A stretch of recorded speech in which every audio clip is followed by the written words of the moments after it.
South Korea is one of the most striking transformation stories in modern history. Officially called the Republic of Korea, it occupies the southern half of the Korean peninsula in East Asia. To the north is North Korea, separated by the heavily fortified Korean Demilitarized Zone. To the west lies the Yellow Sea, and to the east, the Sea of Japan, also known in Korea as the East Sea.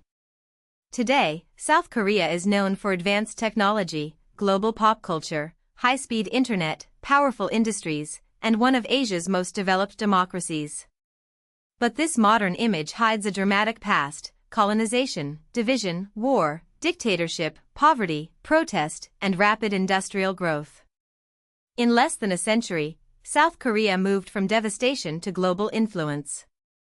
Understanding how that happened means looking at its geography, identity, historical turning points, and the pressures that still shape the country today.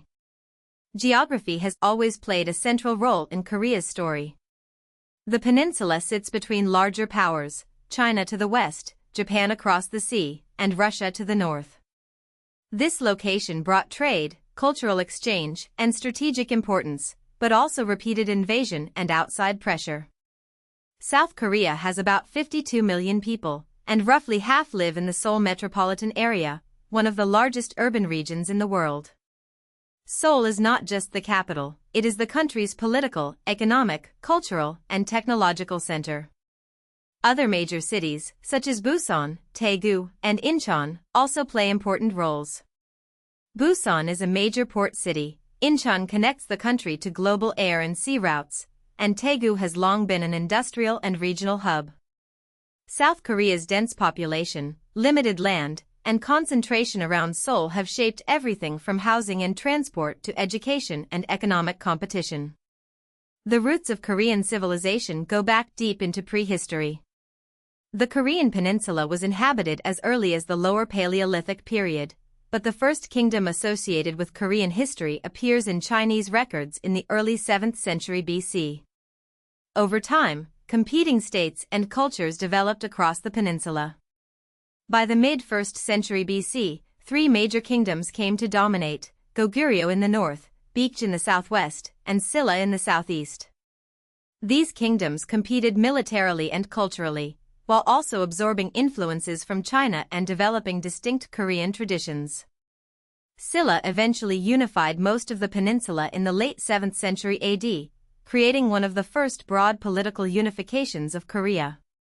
In the north, Baekje succeeded Goguryeo and preserved part of its legacy. These early kingdoms helped form the foundations of Korean identity, including language, governance traditions, Buddhism, art, and historical memory. A more lasting Korean identity took shape during the Goryeo dynasty, which ruled from 918 to 1392. The very name Korea comes from Goryeo. This dynasty helped unify the peninsula more firmly and developed institutions, cultural practices, and elite traditions that influenced later Korean history. Goryeo is also remembered for achievements such as refined ceramics and Buddhist scholarship. After Goryeo came the Joseon dynasty, which ruled from 1392 to 1897. Joseon was one of Korea's longest-lasting and most influential states. It promoted Confucian social order, built a centralized bureaucracy, and produced major cultural and scientific achievements. One of the most important was Hangul, the Korean writing system, created in the 15th century to make literacy more accessible. Yet Joseon also became increasingly isolationist from the mid-17th century, limiting contact with the outside world at a time when imperial powers were expanding across Asia. By the late 19th century, Korea faced growing pressure from imperial powers. The Joseon dynasty gave way to the Korean Empire in 1897, an attempt to modernize, reform, and preserve independence. But Korea was caught between the ambitions of Japan, China, and Russia. Japan's victory in regional conflicts strengthened its control, and in 1910, Korea was annexed into the Empire of Japan. Japanese colonial rule lasted until 1945 and had a profound impact on Korean society. Japan built infrastructure and industry, but these developments served imperial interests and came with political repression, forced assimilation, economic exploitation, and efforts to suppress Korean identity. Korean language and culture were restricted, and many Koreans were mobilized for labor or military service. The colonial period remains a central and painful memory in both South Korea's national identity and its modern relationship with Japan. Japanese rule ended after Japan's surrender in World War II, but liberation did not bring immediate unity. Instead, Korea was divided into two occupation zones. The Soviet Union occupied the north, while the United States occupied the south. The dividing line was the 38th parallel, originally intended as an administrative boundary, not a permanent border. But as the Cold War intensified, reunification negotiations failed. In August 1948, the southern zone became the Republic of Korea. The following month, the northern zone became the Democratic People's Republic of Korea. Both governments claimed legitimacy over the entire peninsula. This division turned Korea into one of the earliest flashpoints of the Cold War.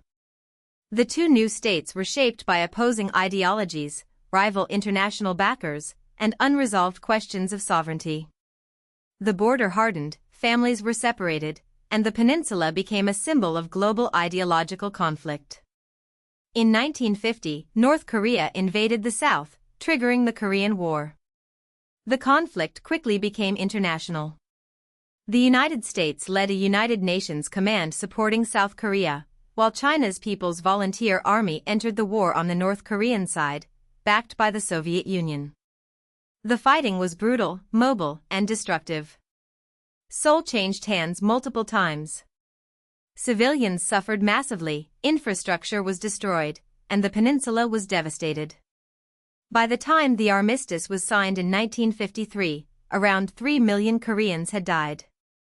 But the armistice was not a peace treaty, meaning the Korean War technically never ended. The demilitarized zone became one of the most militarized borders in the world.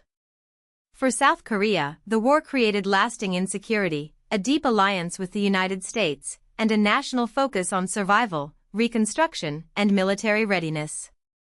After the war, South Korea was among the poorest countries in the world. Its economy was shattered, and the country depended heavily on foreign aid. Yet over the following decades, South Korea experienced one of the fastest economic transformations ever recorded. This rise was not accidental. The state played an active role, directing credit, protecting strategic industries, and pushing export-led growth. Large family-controlled conglomerates, known as chaebol, became central to industrialization. Companies that later became global names in electronics, shipbuilding, automobiles, and heavy industry grew during this period. South Korea became one of the 4 Asian tigers, alongside Taiwan, Hong Kong, and Singapore. Its GDP per capita surged as the country moved from low-cost manufacturing to advanced technology and high-value exports. The transformation brought prosperity, but it also involved long working hours, intense education pressure, labor struggles, and close ties between government and big business. South Korea's economic rise happened alongside a turbulent political history.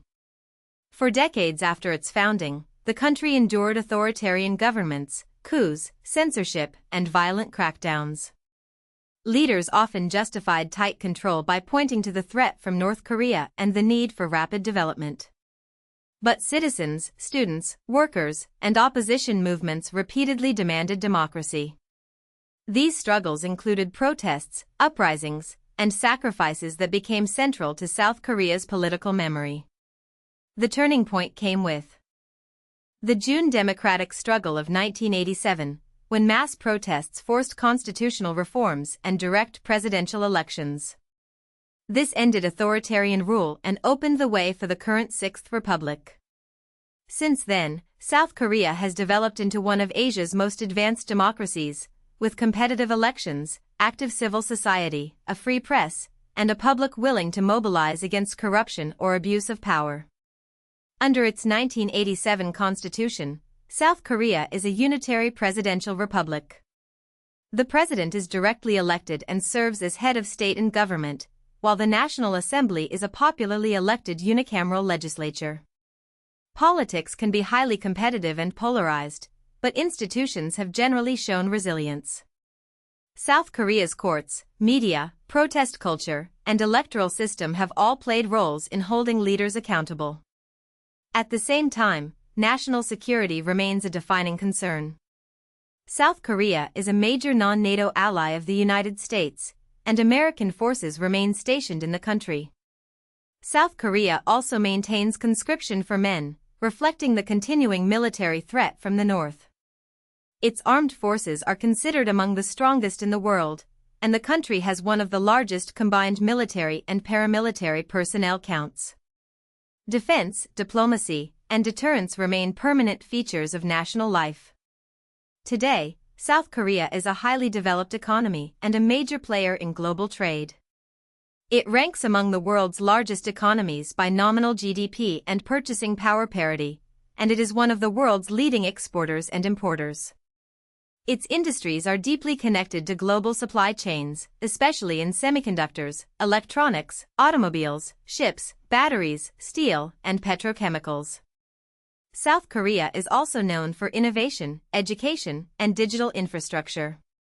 It has some of the fastest internet connection speeds in the world and a dense high-speed rail network. Education is widely valued, and Korean students often perform well by international standards. But this success comes with social costs, fierce academic competition, high housing prices, demanding work culture, and pressure on young people.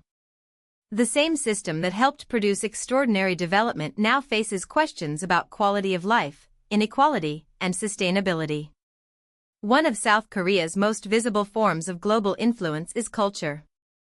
Since the early 21st century, the Korean wave has carried South Korean music, television dramas, film, fashion, beauty trends, and food across the world.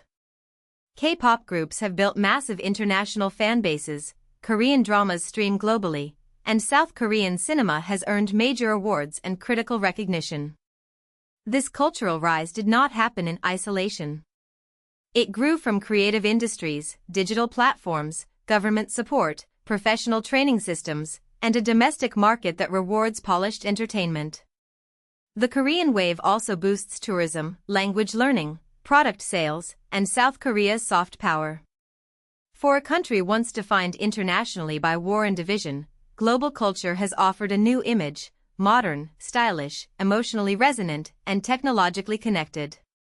It has made South Korea familiar to audiences far beyond East Asia.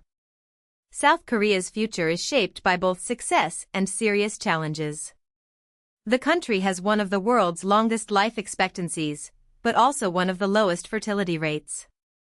Its population is aging rapidly, creating pressure on pensions, healthcare, labor markets, schools, and the military. The concentration of people and opportunity around Seoul has widened regional imbalances. Relations with North Korea remain unstable, and South Korea must navigate competition among major powers, including the United States, China, Japan, and Russia. Yet South Korea has repeatedly shown an ability to adapt. It rebuilt after war, industrialized at remarkable speed, democratized through public pressure, and turned culture into global influence. Its story is not simply a miracle, it is a history of strategy, sacrifice, conflict, creativity, and resilience. South Korea stands today as a regional power and an emerging global force, still shaped by the unfinished history of the peninsula. If you found this helpful, please like this video and subscribe for more explainers.